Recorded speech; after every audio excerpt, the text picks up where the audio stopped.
Hey guys, subscribe for daily content. And if you're shopping for gear, make sure you check out the description for the newest items at some of the very best online retailers.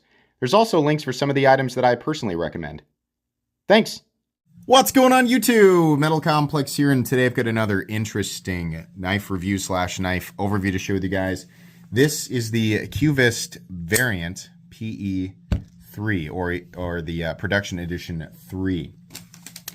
So this is a premium variant with titanium and CPM 20 CV. And I gotta say, the price on these was probably initially the most impressive thing. The pre-order price on these was $169, and then retail was $189, which I think is reasonably fair. But yeah, I thought that was really impressive. I'm gonna link these right down below. I don't know if they're available right now. I don't think so. I imagine that there will be more coming down the pipeline. I think that there's like a May delivery from the original pre-order and perhaps some more coming in June or delivering in June. I'm not really sure, but I'll link any and all information right down below so you guys can check it out if you want to. Thanks so much to QVIST for providing this knife review. Thanks to my patrons for supporting me, and please make sure to follow me on Instagram at metal_complex. People get on me. They're like, when you drop this review and they're all sold out. Listen real quick. Is that you? Or are you the type of person to say that, right? If you are, then listen, okay? I am not the home shopping network. I don't drop my reviews based on availability. I am reviewing a knife. Whether or not it is available is entirely separate from the video. You could be watching it on the day that it drops, or you could be somebody checking information 2 years from now, which obviously at that time, there would be I'd have no way to predict availability. If you feel like my channel should run like the home shopping network, then you are in the wrong place. I review knives here, right? Hunting the knife down, that's going to be on you. Anyways, let's go ahead and measure this here real quick. Where's my tape measure? There it is.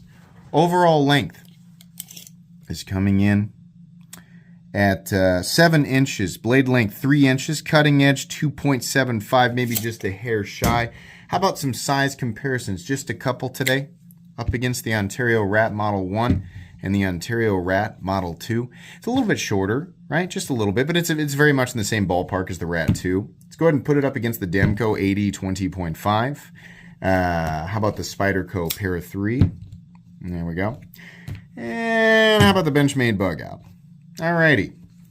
So how is the action on this guy? Well, it's pretty darn good. It's actually really easy to manipulate, and I'm going to say there's an element of satisfaction here because it makes a tingy noise. I think I mentioned this in the unboxing. It makes a noise that sounds like you are throwing a heavy coin into a pile of other heavy coins. Listen. That wasn't a good one. Hang on. Can you hear that? That, right? Extra metallic. Yeah. I don't know what it is. Sounds good though. I like it. Access to the lock bar, very good. The knife is smooth, typical QSP manufacturing, so I'm happy with that. And the overall execution, right, the overall manufacturing quality is just extremely good. So the action's nice, and access to this little opening hole there is nice. Using the front flipper, which is just a little, it's almost, you wouldn't even notice that it was a front flipper until you looked right here, right? But it does work. It's tuned nicely, and that's just enough of a ledge to get a hold of. Actually, you can really throw that thing, which is impressive. Usually the little tiny front flippers don't yield that type of deployment, but it's fine if you want to do that. If you don't like front flippers, then just ignore it. Thickness, up against the Spyderco Para 3. I can't remember. Did I actually say we were going to talk about action, or did I say that I was going to do carry profile and then start talking about action? I'm not really sure. Either way. Hopefully you got the information you want. Thickness, up against the Para 3. It's actually a little bit thinner. Length and height, up against the PM2 and Para 3. It's very Para 3 size, just without the awkwardness of the profile. It's actually a little bit easier in the pocket than either of these. Materials, we are looking at CPM 20 CV, and in this case, a blackened titanium. They actually have a little deal right here with all the specs, right?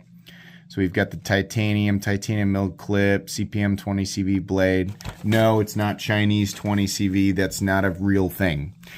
20 CV is 20 CV. It all comes from Crucible, right? So if QSP is using 20 CV or WE is using 20 CV or Hinderer is using 20 CV, guess what? It's all made by Crucible. Just making sure people understand that.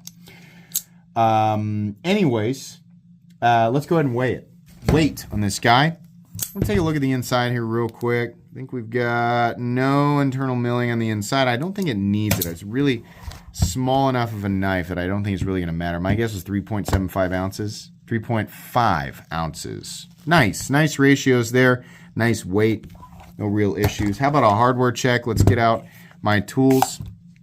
My tools are very inexpensive and very recommendable. You can find them right down in the section of my description that talks about the tools I use on this channel.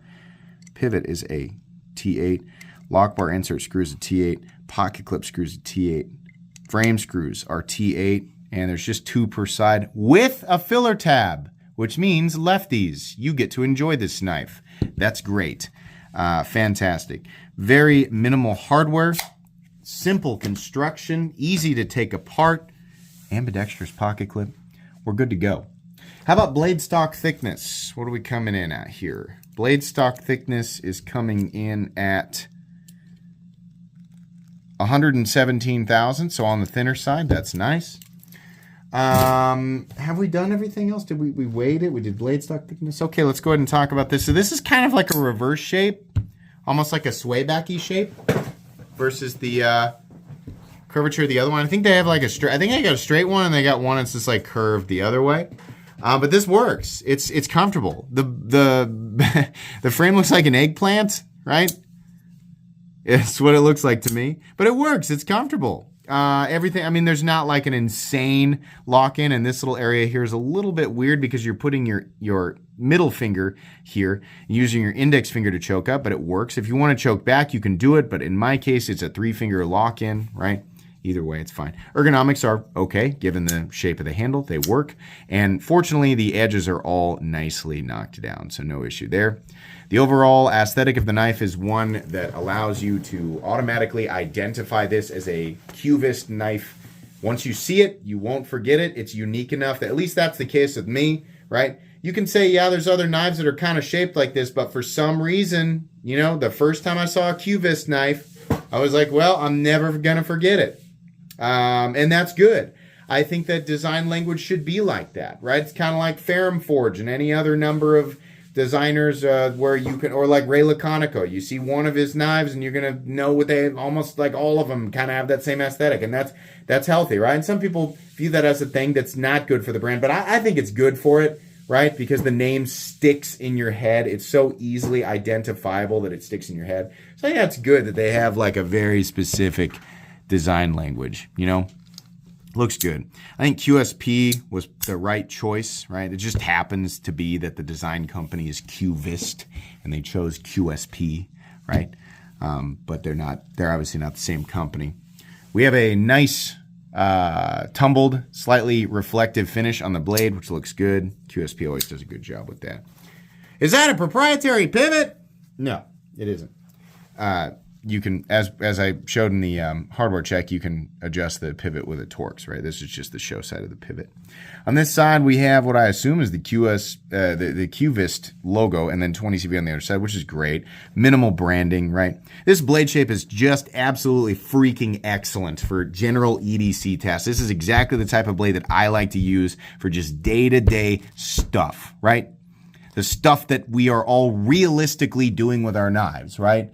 I know that some of us like to think we're jumping around and doing, I got to be prepared. I got to be combat ready for all the ninja bears that are going to break into my house at any second. I got to have my cold steel, freaking recon scout, whatever giant thing. Okay. But for when we're, doing, for the other 99.9999999% of our lives, right, where we're just being regular, boring people that we don't want to admit we are, this blade actually works super well.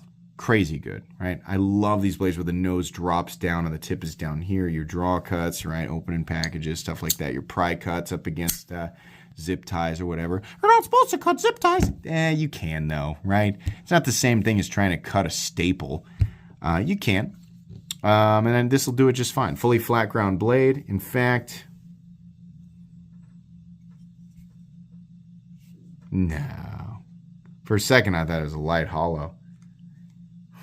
Is it? No, it's not. It's not. I'll let you guys look and then you can decide. For a second there, I was like, is that light hollow? No, there's no way. Maybe I'm wrong. Maybe I'm stupid, right? It gets nice and thin down at the edge, though. It really does. And QSP does a great job. It's super thin. Man, I'm still kind of not sure here. Is it like just an absolutely subtle hollow? I don't know. The edge gets nice and thin. Let's leave it at that. A little bit of a sharpening choil there, which is fine. The opening hole here is nicely knocked down. The final cutting bevel is nice and even. Very even on both sides, which looks good, right? Titanium looks good. I think they should consider adding some texturing here. I'm just not a fan of the plain, right? Or offer it as an option, right? Because some people really like the plain aesthetic, right? And maybe the designer likes the plain aesthetic. I think that this would look great with just a little, like just a spot in here carved out, right? Where there's like a milling line that makes the parameters for the texture pattern. Mill texture pattern in there, just for a little bit of extra sauce, right? The price would go up, but it would look cool. I would like it. A couple of standoffs back here. No dedicated lanyard thing. Sorry. Pocket clip can be swapped for lefty carry, which is excellent. All companies should take note of this. This is nice, right? Look at this. This is that thing that's a filler tab, right? This is that thing that people are like, I don't want to look at that. I don't want to look at it because I can't, because I have to look. This is fine. What are you complaining about, right? There's nothing to complain about here. This just makes it to where lefties can carry it, right? I'm sure that somebody will complain anyways down in the comments, and I'm sorry. I'm going to continue to be even louder. For every comment that I see that opposes it, right, which is like 1 in a million, I'm going to be even louder about these clips and there being a mountable position for lefties to carry it. That's just what I'm going to do. I really think that lefties have been left out. Anyways, the pocket clip is thankfully nice and short. They didn't go, yeah, throw a full-size clip on it, right? No, they did a normal pocket clip. This is really good. I like that. Nice tension. Really, tension is crazy on that. But the ramp is good, right? So this will easily slip in and out of the pocket, even if you have a kind of thick pocket seam, right? And it's symmetrical, meaning it will flip over perfectly to the other side. For some reason, there's kind of a wide gap. I don't know why this is, right? I don't think we're in any danger of the frame lock being pressed into the frame. I don't know. That would shock me, right? But it's weird to see such a wide gap. It's almost like a Kershaw frame lock gap. But anyways, not that big of a deal. There is a steel lock bar insert that doubles as the over travel stop, so that's nice. The lockup is very secure. I mean, we're looking at probably 80% lockup, which is fine. It'll stay right there. There's a lock bar insert, right? But yeah, we're looking at like 80% lockup there, which is fine. No blade play, up, down, left to right. No lock stick, no pivot lash. Heavy. By the way, the stop pin's right here. Heavy shouldering, deep shouldering, I mean. Very smooth. And, oh, that's just a real nice click there. Look at that. Oh. Dead centered. No detent lash. This is good. I'm going to be honest with you guys. I don't love the eggplant body shape, but it does work. And most importantly, it's a kind of a brand, like the overall aesthetic, not this curvature I think is unique to this model, right? But this overall aesthetic is a brand recognition element, right? You're going to know. The first time you see it, you might think you're going to forget it, but you won't, right? Well, oh, yeah, QVIST. I remember that. Yeah. Right? So, and the reason that that's nice, the reason it works for the company is because if you're not sold immediately, then maybe you'll be sold the next time you look at it or the next time because you'll remember it, right? You'll be like, yeah, clearly people are still talking about these things. Clearly people still like them. So, yeah. It's not my favorite aesthetic, but functionally it does work very, very well, right? Credit where it's due. We all like what we like aesthetically, but, you know, I also don't like how Spyderco knives look. And I own a crap load of them because they're really great tools. The whoever got in on the pre-order price of these, man, $169, that's an excellent price. Yeah, these are made in China, right? Yeah, even currently, their retail price is the same as the Ritter Hogue, but you are getting titanium and a milled clip, so it's not a bad, it's not a bad price at all. In fact, I think it's extremely competitive. And it's one of the better deals on the market right now. I wish that they would make a big one. I want to see this exact model at like 8.5 to 8.75 inches, just for fun, right?